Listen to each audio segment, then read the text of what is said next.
Federal Drive is presented by GEHA, Government Employees Health Association, proudly providing health and dental benefits to federal employees and their families. Visit GEHA.com. Congress has been out for a while, but next session may look a little different, such as the increase in federal and National Guard troops stationed around the Capitol now, as well as many other pressing issues.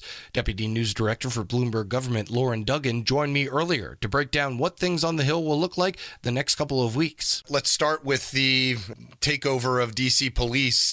Obviously, I'm sure members of the DMV states have a reaction to what has been kind of an unprecedented takeover of law and order in the D.C. region. But I'm sure that other members also have chimed in since President Trump did sort of call out other cities that he feels that this could be a good solution for. What was the main reaction from obviously mostly Democrats? Yeah, I think there was a partisan divide here, as you might expect, with a lot of Republicans, whether it was on social media or elsewhere, supporting what the president did, talking about their concerns about crime in D.C. and what they wanted to see happen. A lot of Democrats pushing back against it, trying to discuss the statistics in D.C. and elsewhere, and also just reinvigorating the debate around D.C.'s status, its home rule law, and what that should be, with some Republicans calling for a wholesale rethink of that, like Mike Lee talking about getting rid of home rule or retroceding the parts of DC that aren't the government back to Maryland. So a lot of things are out there. And I think this will be one of the many things on top of mind when they return in September from their recess. You mentioned the partisan divide. This could be, though, one that maybe some Republicans aren't so thrilled about because, you're coming in, you're basically saying you guys didn't do a good job.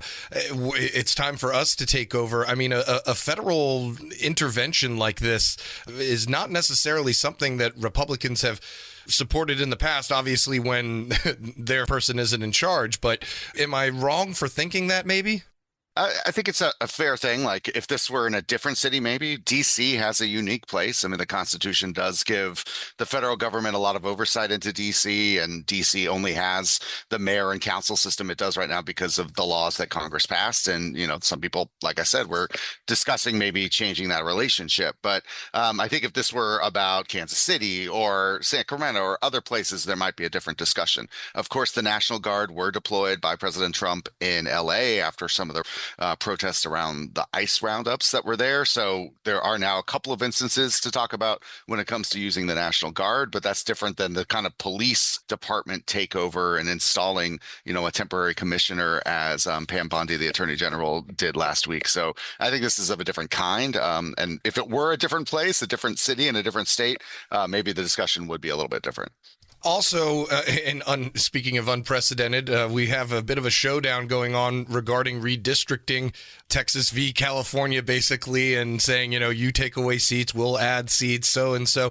You all are, I'm sure, doing the math already for an upcoming midterms that is going to be vitriolic, to say the least. What I'm curious about is, will all of these handful of seats that people are battling over, obviously the count is going to be the count, but is it really going to be much of a difference, or will it be a wash, basically, because usually the ruling party always takes some hits during midterms just because that's kind of the nature of the beast, is it not? Yeah, I mean, the margins here are pretty small in the House as it is, and that's why a 5-seat kind of buffer for the Republicans, which is where this started. Let's find 5 more Republican districts in Texas, buffer some people there, give them a shot at taking those seats and changing the balance of power. And that's where the California thing comes in, where the commission that had drawn things is supposed to do it on an independent basis, but they're trying to override that in California and get 5 Democratic seats by redrawing the lines and reorganizing where voters are. So yeah, anything can happen. You design a district and the voters will decide who their representative is. But, one of the things, if people who don't like gerrymandering or say this is the representatives choosing their voters rather than the voters choosing their representatives, if you will, that line that's out there, that we'll see how this plays out. But the difference is only need to be a few for the Democrats to take control. And so Republicans are trying to give themselves a little bit of an edge to hold the House next year, given that midterms are so tough for the governing party. What could that mean? Let's just play hypotheticals here, and maybe just the House flips and it goes to the Democrats in the midterms. How many moves by the Trump administration was there that narrow of a win that a lot of them may or may not happen? What are some of the major ones that you can think off the top of your head where congressional oversight could play a significant role in hampering anything that they don't agree with? Well, the big thing are committee gavels, right? So if the Democrats have control of the House, they can convene hearings, they can bring people up, they can issue subpoenas, they can try to ask questions and shine lights on things that they don't like that maybe haven't been done.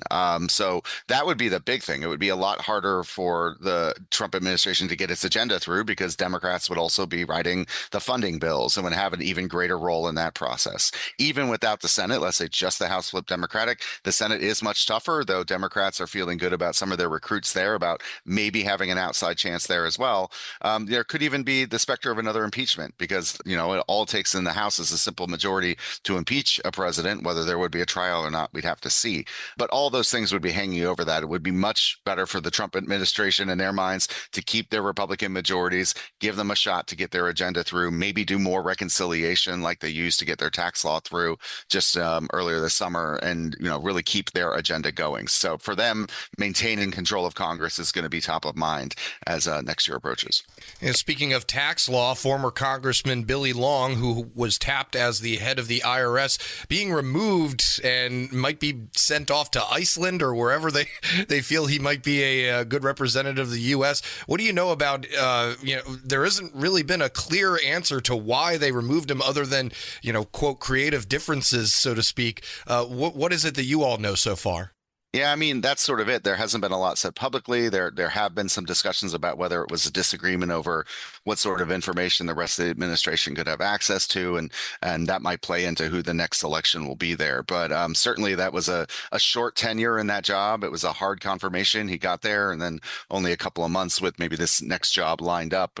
Also needs to get confirmed for that, I believe, but we'll see how that plays out. But certainly shows that, you serve at the pleasure of the president, and it seems like the president's pleasure moved on here to a different person. Yeah, and you also serve to his displeasure, which is hanging over this this next congressional session is going to be the Epstein question. Many Democrats wanting to pick at that scab a little bit more because it's clearly a point of contention with their Republican colleagues. Have you heard of any plans by Democrats as they are kind of huddled here to figure out what their next move is in that regard? Yeah, so one of the leaders on this is actually a Republican, Thomas Massie of Kentucky, and he's been working with Ro Khanna, a California Democrat.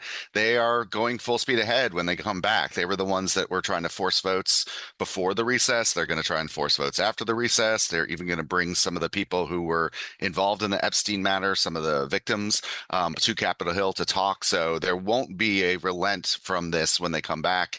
In fact, I think it'll be refocused after a couple of weeks. It's gotten a little quieter, but I think we'll see a picking up of that, although the rest of the agenda might swamp that. We'll have to see how that looks because there is obviously a lot of legislating and a lot that leaders are going to try to use to kind of keep top of mind as they return for that September session.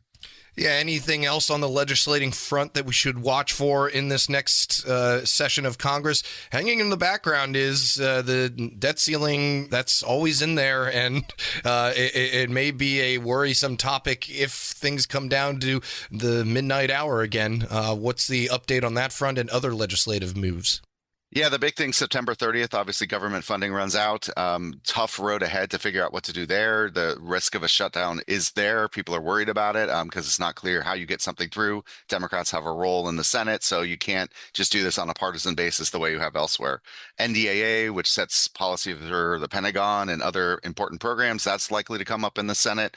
And then there's talk about another reconciliation bill, maybe more on the spending side, maybe dealing with some health and tax matters that didn't get dealt with before. That would be a major project that would take a lot of time. So I think those are the big things we're looking at. Plus, nominations were an issue in the Senate before they left and are going to be an issue when they come back. Did they change the rules? How many more can they get through to continue filling out jobs in the Trump administration? Lauren Duggan is Deputy News Director for Bloomberg Government.